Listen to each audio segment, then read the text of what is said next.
오늘은 성찬 예식이 있는 날이기 때문에 설교를 조금 짧게 하도록 그렇게 하겠습니다.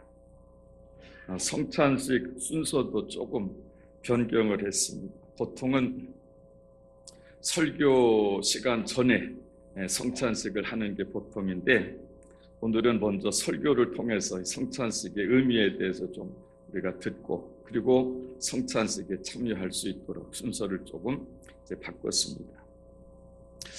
지난 주일에 영생을 가진 사람이라고 하는 제목으로 말씀을 드렸습니다. 기독교는 영생의 종교인 것입니다. 요한복음 6장 40절 말씀에 보면, 내 아버지의 뜻은 아들을 보고 믿는 자마다 영생을 얻는 이것이니 마지막 날에 내가 그를 다시 살리리라. 그렇게 예수님께서 말씀하셨습니다. 우리를 향하신 하나님 아버지의 뜻은 하나님의 아들 예수를 믿는 사람들에게 영생을 주시는 것이 하나님 아버지의 뜻이라고 말씀하셨습니다. 그러면 그 영생을 얻는 방법은 무엇이냐? 예수님이 하나님의 아들이심을 믿는 그런 믿음, 또 예수님이 나를 죄에서 구원해 주시는 나의 구원자라고 하는 사실을 믿는 믿음으로 그 영생을 얻게 된다고 하는 것입니다. 오병이어의 기적을 체험한 사람들이 또 그런 기적의 떡을 먹기 위해서 예수님께로 왔습니다.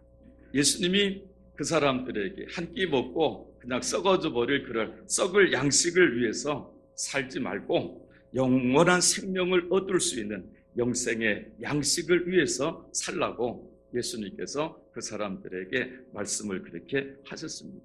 그리고 그 영생을 얻을 수 있는 그 양식에 대해서 또 예수님께서 말씀하십니다. 내가 진실로 진실로 너희에게 이르노니 내 살을 먹지 아니하고 내 피를 마시지 아니하면 너희 속에 생명이 없다고 예수님께서 말씀을 그렇게 하셨습니다. 내 살을 먹고 내 피를 마시는 사람이라야 영생을 가졌고 마지막 날에 내가 그를 다시 살리리니 내 살은 참된 양식이요 내 피는 참된 음료로다. 그렇게 예수님께서 말씀을 그렇게 하셨습니다. 그러니까 예수님 살과 피를 먹고 마셔야지 우리가 영생을 얻을 수 있다라고 하는 그런 그 말씀입니다. 그러면 우리가 식인종도 아니고 어떻게 예수님 살과 피를 먹고 마실 수가 있겠느냐? 이 말씀을 이해하기 위해서는 구약의 속죄 제사 제도를 우리들이 알아야 됩니다. 지난 주일에도 말씀드린 것처럼 구약 시대에는 짐승을 속죄 제물로 삼아가지고 속죄 제사를 드렸습니다. 그 속죄 제물로 선택된 짐승을 잡아서 그 피를 받아서 그 피를 핏부림을 하고, 그리고 그 속죄 제물의 고기를 먹음으로 그 속죄 제사가 완성이 되었던 것입니다. 그런데 이 구약의 이 속죄 제사 제도는 불완전했습니다. 일회용이었고 또 번거롭고 또 불편했습니다. 이 불완전한 속죄 제사 제도로 온 인류를 다 구원할 수가 없었던 것입니다. 그래서 하나님이 우리 온 인류를 구원하시기 위한 새롭고 완전한 속죄 제사를 준비를 하신 것입니다. 이 새로운 속죄 제사 제도를 위해서 하나님께서 선택하신 속죄 제물이 바로 하나님의 아들 예수님이시다라고 하는 것입니다. 그래서 세례 요한도 그 예수님을 보고 보라 세상 죄를 지고 가는 하나님의 어린 양이로다. 그렇게 세례 요한도 그렇게 말했던 것을 볼 수 있게 됩니다. 그래서 구약의 이 속죄 제사에서는 사람이 속죄 제물을 선택했습니다. 비둘기도 선택하고 양도 선택하고 소도 선택해가지고 속죄 제사를 드렸습니다. 그런데 이 새로운 속죄 제사 제도에서의 속죄 제물은 사람이 선택한 것이 아니고 하나님이 직접 그 속죄 제물을 선택하셨는데, 그 속죄 제물이 바로 하나님의 아들 예수 그리스도를 이 속죄 제물로 하나님께서 선택을 하셨다고 하는 그런 그 사실입니다. 참 이게 얼마나 놀라운 사랑이고 얼마나 놀라운 은혜인지 모릅니다. 하나님이 우리를 죄에서 구원해 주시고 우리에게 영원한 그 생명을 주시고 하나님의 자녀로 우리를 삼아 주시기 위해서 그 아들 예수 그리스도를 속죄 제물로 선택하시고 이 세상에 보내주셨다라고 하는 그런 그 사실입니다. 그러니까 이 사랑이 얼마나 크고 얼마나 놀라운 그런 그 사랑인지 모릅니다. 하나님께서 우리를 구원하시기 위해서 그렇게까지 하나님께서 하셨는데도 그 하나님의 아들 예수님을 믿지 않는다라고 하면 그것이 얼마나 큰 죄가 되는가라고 하는 것을 한번 생각해 보시기 바랍니다. 하나님 우리를 구원하기 위해서 그런 사랑, 그 독생자 예수 그리스도까지 속죄 제물로 이 세상에 보내주시면서 우리를 구원하시고자 하셨는데 그 아들 예수님을 우리가 믿지 않는다라고 하면 이것이 얼마나 여러분 큰 죄가 되겠습니까? 이 새로운 속죄 제사가 완성되기 위해서는 구약의 속죄 제사처럼 속죄 제물의 핏부림을 우리가 받아야 되고 그리고 그 속죄 제물의 살을 먹어야 하는 것입니다. 그래서 예수님이 내 살을 먹어야 되고 내 피를 마셔야 된다고 그렇게 예수님께서 말씀을 하신 것입니다. 그래서 요한복음 6장 54절 보면 내 살을 먹고 내 피를 마시는 자는 영생을 가졌고 마지막 날에 내가 그를 다시 살리리라. 그렇게 예수님께서 말씀을 하신 것입니다. 바로 그 예수님의 살과 피를 먹고 마시는 예식이 바로 이 성찬 예식인 것입니다. 조금 후에 우리가 먹고 마시게 될 그 떡과 포도주가 바로 예수님의 살과 피라고 하는 것입니다. 그 떡은 우리를 위해서 찢기신 예수님의 살을 상징하는 것입니다. 그리고 그 피는 바로 우리를 위해서 흘리신 예수님의 피를 상징한다고 하는 것입니다. 구약시대의 그 속죄 제사의 제물로 선택된 그 짐승들은 그 몸이 찢겨야 됐습니다. 각을 떴습니다. 살이 다 찢겨졌습니다. 이번 주간이 이제 고난 주간입니다. 예수님도 우리를 위한 속죄 제물이 되신 예수님도 이 고난 주간에 그 몸이 다 찢기셨습니다. 로마 병정에 채찍에 맞아서 그 살이 찢어졌습니다. 손과 발에 대못이 박히셨습니다. 머리에 가시면류관을 쓰셨습니다. 로마 병정의 창이 예수님의 옆구리를 찔렀습니다. 우리가 먹게 될 떡은 바로 이러한 예수님의 살을 상징한다고 하는 것입니다. 이 떡은 나를 구원하시기 위해서 찢기신 예수님의 살이다 라고 하는 그런 그 믿음을 가지고 이 성찬식에 참여하시는 여러분들이 되시기를 바랍니다. 크게 아멘 하시기 바랍니다. 하나님의 아들이신 예수님이 죄인인 나를 구원하시기 위해서 이렇게 살을 찢기셨고 하는 그런 믿음으로 이 성찬식에 참여하시는 여러분들이 되시기를 바랍니다. 또 우리가 마시게 될 잔은 예수님의 피를 상징합니다. 이 잔은 나를 구원하시기 위해서 예수님께서 흘리신 그런 피구나 라고 하는 그런 그 믿음으로 이 성찬식의 잔을 받으시는 여러분들이 되시기를 바랍니다. 이 성찬식에서 가장 중요한 것은 바로 이런 믿음을 가지고 성찬식에 참여하는 것입니다. 예수님이 하나님의 아들이십니다.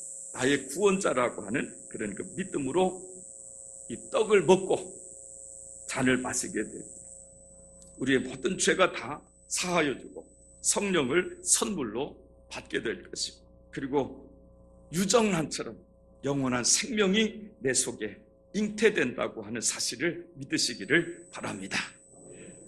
크게 아멘 하시기 바랍니다.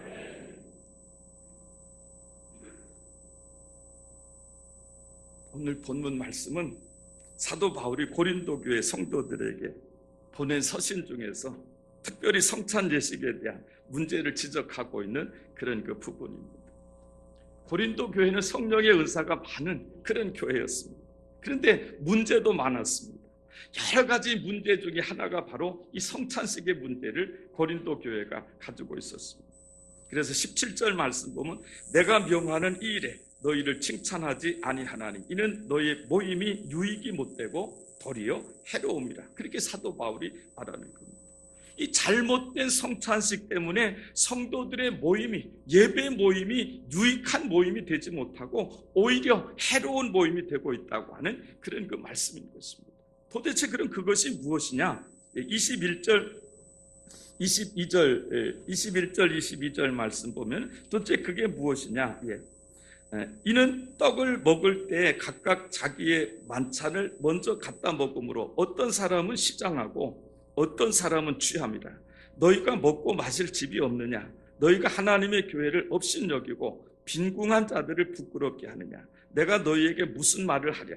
너희를 칭찬하랴? 이것으로 칭찬하지 않노라. 그렇게 사도 바울이 말하고 있습니다. 이 고린도 교회 성도들이 교회에 올 때 집에서 음식을 준비해 가지고 왔습니다.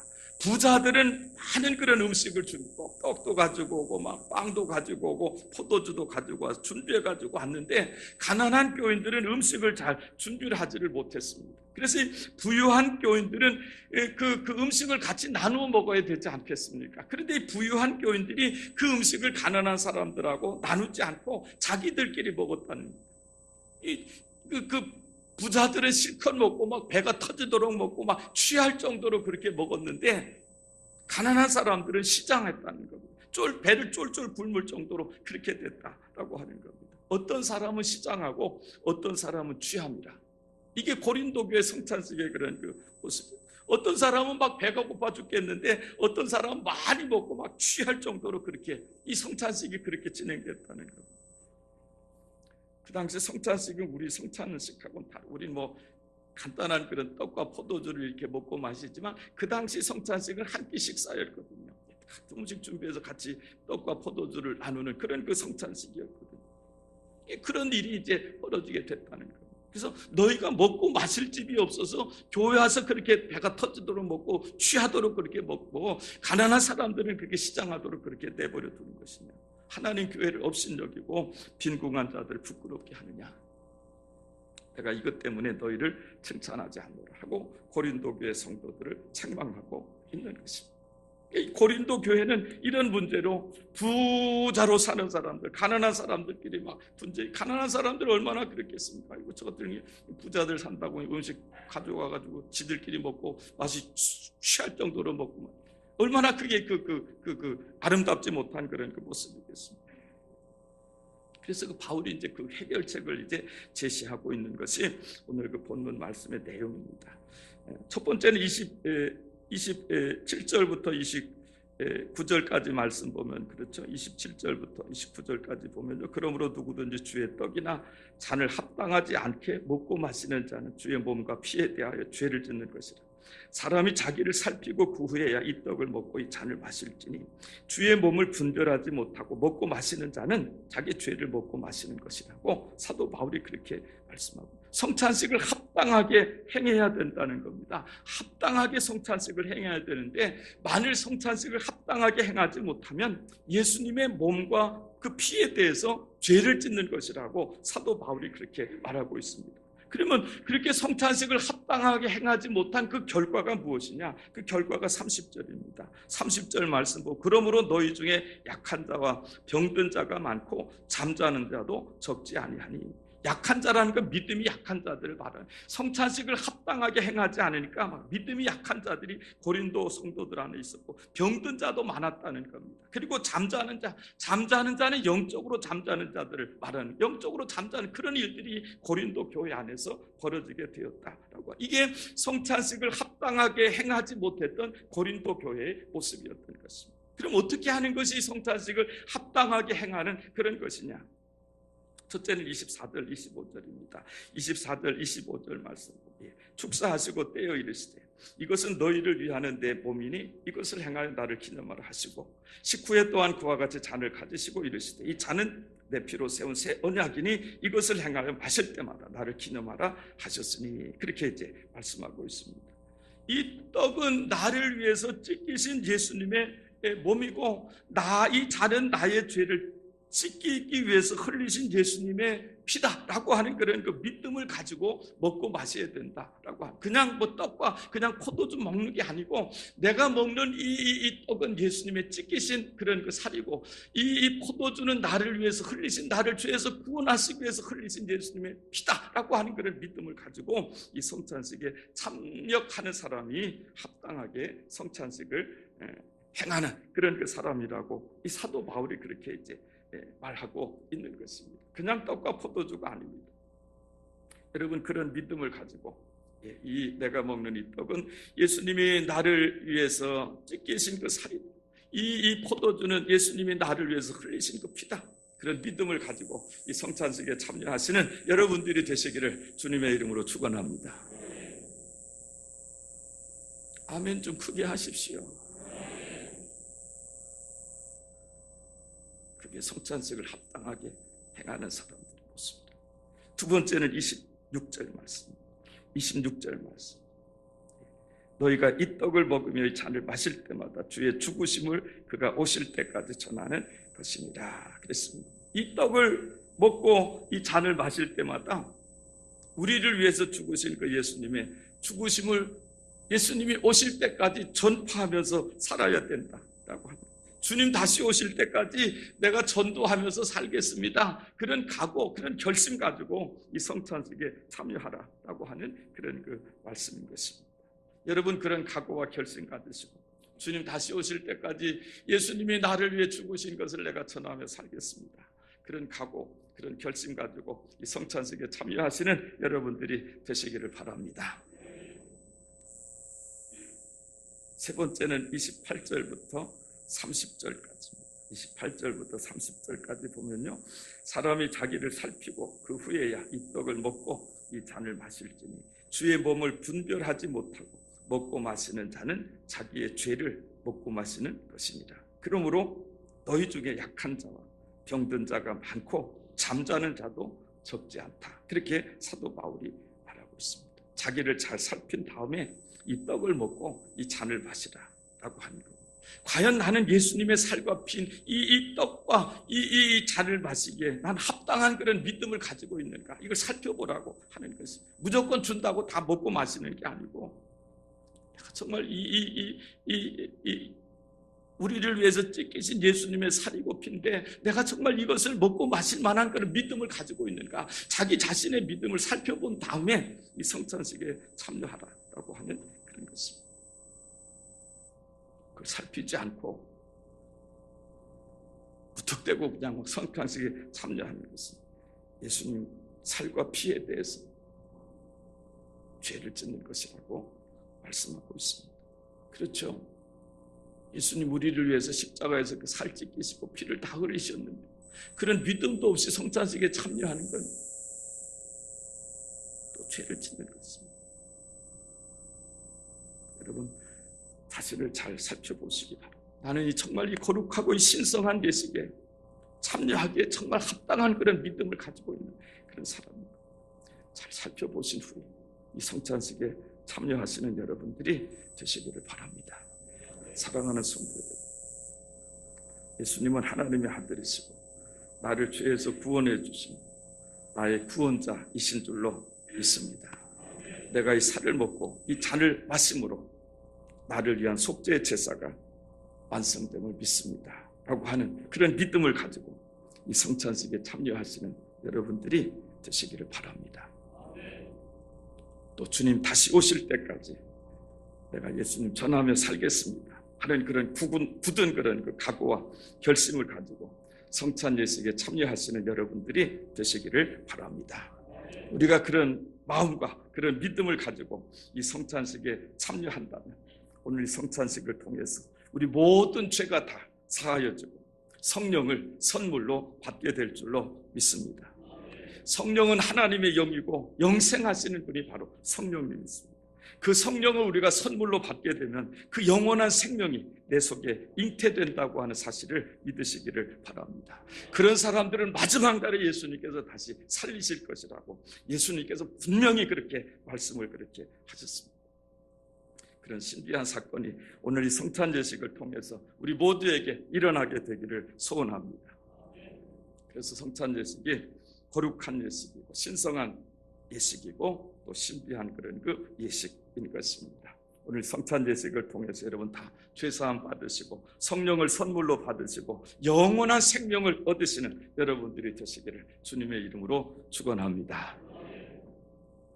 기도하시겠습니다. 하나님 아버지 감사합니다. 오늘 2015년 우리 종료주일을 맞이해서 하나님 앞에 예배를 드리게 하심을 하나님 감사합니다. 이제 하나님 저희들 이제 성찬 예식을 저희들이 거행하고자 합니다. 하나님 우리가 먹고 마시는 이 떡과 이 포도주가 바로 우리를 위해 찢기신 예수님의 살이고 예수님의 피라고 하는 그런 믿음을 가지고 이 성찬 예식에 참여하는 우리 모두가 되게 하여 주시옵소서. 그래서 이 성찬 예식을 통해서 우리의 모든 죄가 다 사함받게 하시고 또 성령을 선물로 받게 되는 놀라운 그런 그 사건이 일어나는 오늘 성찬 예식이 되게 하여 주시옵소서. 예수님의 이름으로 기도하옵나이다. 아멘.